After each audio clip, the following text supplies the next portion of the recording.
তুমি না তওবা করেছিলে? তুমি না শুধুমাত্র আল্লাহর জন্য সবকিছু ছেড়ে দিয়েছিলে? বুঝতে পেরেছিলে কোথায় তোমার আসল ঠিকানা? ভুলে গেছো? আবার কোন পাপ তোমায় গ্রাস করে নিল? তুমি তো সেই যে নিজের পাপের প্রতি অনুতপ্ত হয়ে সিজদায় পড়ে অঝরে কেঁদেছিলে। তাহলে আবার কেন দুনিয়ার ধোকায় পড়ে গেলে? কেন ভুলে গেলে কোথায় তোমার আসল গন্তব্য? তুমি কি হার মেনে নিয়েছো নফসের কাছে?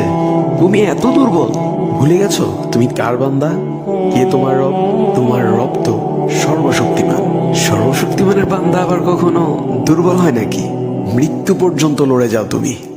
শয়তানকে দেখিয়ে দাও তোমার ইমানের পাওয়ার।